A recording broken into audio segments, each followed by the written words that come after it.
Hello friends, आप सभी का एग्जाम्पल 91 में स्वागत है साथियों। चलिए आज का जो सेट रहेगा आपका 6 जनवरी कब का रहेगा साथियों? आपका 6 जनवरी 2022 का सेट रहेगा। वो भी आपका हिंदी का रहेगा साथियों। इसका रहेगा तो आपका हिंदी का रहेगा, ध्यान से पढ़ना साथियों। देख सकते हैं क्वेश्चन नंबर फर्स्ट में क्या बोला गया है। क्वेश्चन नंबर 1 में बोला गया है देखने में विश्वसनीय यानी सत्याभासी सत्याभासी के भाव से क्या आशय साथियों, क्या आशय है? तो आपका फर्स्ट नंबर सही हो जाएगा। फर्स्ट में बोला गया है 1 नंबर में साथियों, अध्यापक भाषा के बारे में और भाषा सर्वाधिक अच्छी तरह से कैसे सीखी जा सकती है के बारे में क्या सोचते हैं और कैसे प्रतिक्रिया देते हैं। आपका यही सही हो जाएगा साथियों, यानी सत्याभासी यानी विश्वसनीय। चलिए हम लोग नेक्स्ट सवाल को चलते साथियों। नेक्स्ट क्वेश्चन में बोला गया है, नेक्स्ट में क्या बोला गया साथियों? तो आपका शिक्षार्थी केंद्रित कक्षा की अवधारणा बहुत से दृष्टिकोण में शामिल करती है। उस दृष्टि का चयन करें जो शिक्षार्थी केंद्रित कक्षा में शामिल नहीं हो सकता है साथियों। तो आपका बी नंबर सही हो जाएगा। क्या हो जाएगा साथियों? आपका बी नंबर सही हो जाएगा। बी में बोला गया क्या पढ़ना चाहिए इस प्रकार के नीति विषय निर्माण में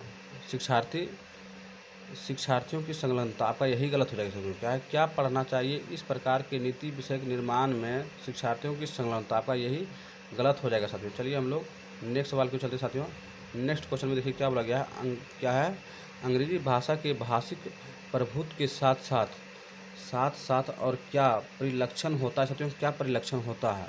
तो आपका जो परिलक्षण हुआ साथियों, आपका सत्ता और संसाधनों का असमान आवंटन, यही हो सकता है साथियों। अंग्रेजी भाषा में भाषिक प्रभुत्व के साथ साथ क्या परिलक्षण होना चाहिए?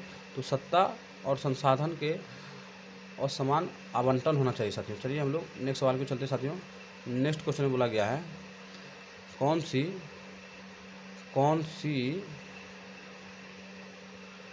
क्वेश्चन नंबर आपका 4 में बोला गया साथियों, कौन सी प्रमाणिक पाठ्य सामग्री नहीं है साथियों?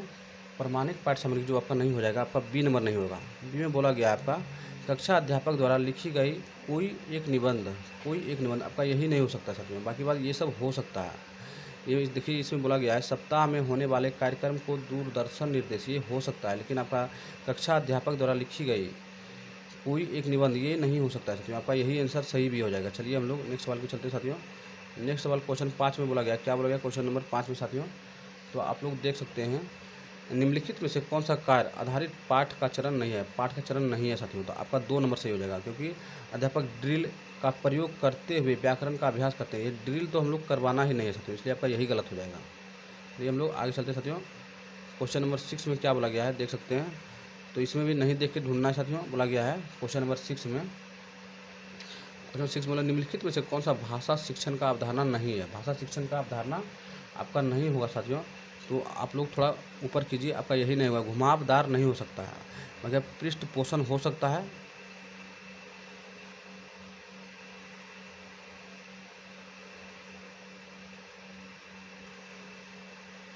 देख सकते हैं साथियों, आपका जो होगा भाषा शिक्षण की अवधारणा नहीं होगा। आपका मौन अवधि हो सकता है, त्रुटि विश्लेषण हो सकता है। उसके बाद आपका घुमावदार नहीं होगा साथियों, घुमावदार नहीं हो सकता है, ये सही है आंसर। और पृष्ठ पोषण भी हो सकता है साथियों, लेकिन आपका जो अगर पूछेगा नहीं है तो आपका घुमावदार नहीं होगा। चलिए हम लोग नेक्स्ट सवाल को चलते साथियों। नेक्स्ट क्वेश्चन में बोला गया, क्या बोला गया है? तो त्रिभाषा सूत्र क्या है साथियों? क्वेश्चन नंबर 7 में बोला गया है त्रिभाषा सूत्र क्या है? तो विद्यालय शिक्षक के संदर्भ में शिक्षा में भाषा नीति, शिक्षा में भाषा नीति, इसी को हम लोग क्या बोलते हैं? त्रिभाषा सूत्र बोलते हैं साथियों। विद्यालय शिक्षण के संदर्भ में शिक्षा में भाषा नीति, इसी को हम लोग त्रिभाषा सूत्र बोलते हैं साथियों। चलिए हम लोग नेक्स्ट सवाल के चलते साथियों। नेक्स्ट क्वेश्चन में देखिए क्या बोला गया है। क्वेश्चन नंबर 8 है। क्वेश्चन नंबर 8 में बोला गया है अभी तक लेकिन और इसलिए, किसके उदाहरण से साथियों? अभी तक लेकिन इसलिए। आपका जो उदाहरण हो जाएगा आपको साथियों समकक्ष योजक का। किसका हो? समकक्ष योजक का। समन्वित यानी समकक्ष योजक का होता है अभी तक लेकिन और इसलिए। किसका उदाहरण होगा? तो समकक्ष योजक का हो जाएगा। चलिए हम लोग नेक्स्ट सवाल को चलते साथियों। नेक्स्ट क्वेश्चन में देख सकते हैं क्या बोला गया है। तो दिए गए 10 वाक्य को सही कर्म में संगठित करना है। 10 वाक्य को साथियों सही कर्म में संगठित करना है साथियों। और कौन सा प्रकार मदद मिलेगा साथियों, तो आपका जो मिलेगा साथियों आपका 3 नंबर चलिए आपका हो जाएगा, लेखन की प्रतिक्रिया को समझने में ही मदद मिल सकता है। लेखन की प्रतिक्रिया को समझने में ही मदद मिल सकता है साथियों। चलिए हम लोग आगे चलते हैं साथियों। आगे नेक्स्ट क्वेश्चन में बोला गया है, क्या बोला गया है, तो निम्नलिखित गद्य खंड, क्या है, निम्नलिखित गद्य खंड को पढ़ें और ध्यान दें कि प्रत्येक 5 या 6 शब्द गायब है। मतलब पहला मान लीजिए 1 2 3 इस तरह करके 5वां शब्द गायब हो गया, फिर 6ठा शब्द गायब हो गया। हम लोग जानते हैं कि कोई भी शब्द अगर खंड में मिटा दिया जाता है तो उसका जो इस तरह का जो शब्द का होता है आपका क्लोज टेस्टिंग, किसका टेस्ट कर रहा है, तो क्लोज परीक्षण कर रहा है साथियों, क्लोज टेस्टिंग कर रहा है। चलिए हम लोग नेक्स्ट सवाल को चलते साथियों। क्वेश्चन नंबर 11 में देखिए क्या बोला गया है, बोध निवेश, क्या है साथियों आपका बोधगम निवेश से क्या तात्पर्य है, तो आप लोग जानते हैं इसका जो फार्मूला होता है I+1 का फार्मूला होता है। और ये जो दिए थे साथियों आपका स्टीफन क्रिप्सन दिए थे साथियों, आपका ए नंबर ही सही हो जाएगा।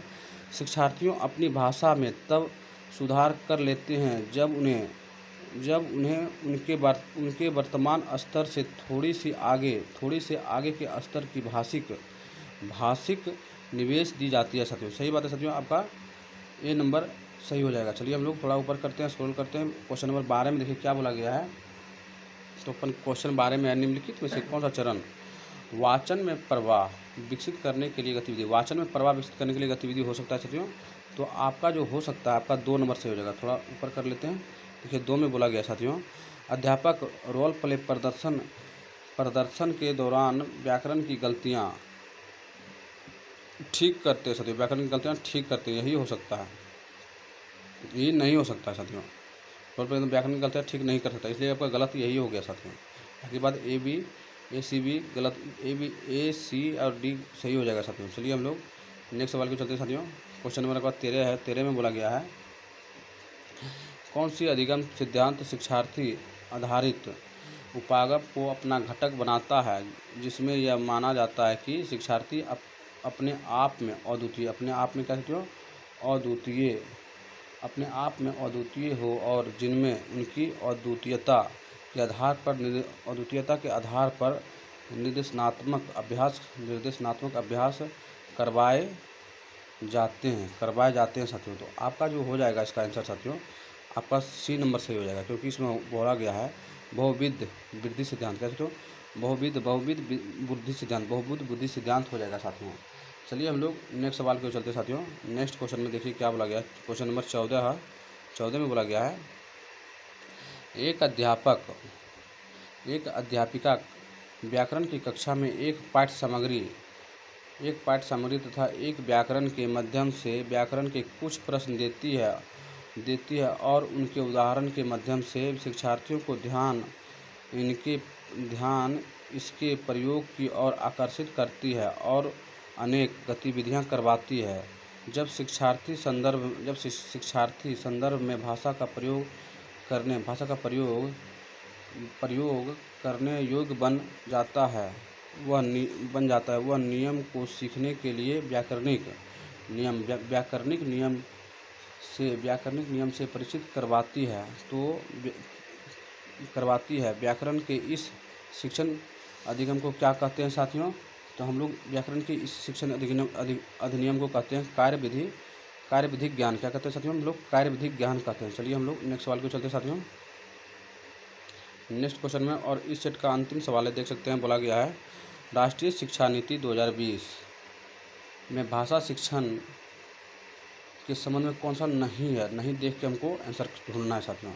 कौन सा नहीं हो जाएगा, तो ये सब सही है साथियों, ये सब हम लोग करवाते हैं, लेकिन हम लोग जो नहीं करवाते हैं देख सकते हैं आप लोग, 4 नंबर है, बुनियादी स्तर से लेकर आगे तक निर्देशित भाषा के रूप में अंग्रेजी, यही आपका गलत हो गया, क्योंकि मातृभाषा में किया जाता है, बल्कि अंग्रेजी में नहीं किया जाता है साथियों। और आज का जो आपका सेट था साथियों, आपका 6 जनवरी का था साथियों, 6 जनवरी 2022 का सेट था साथियों।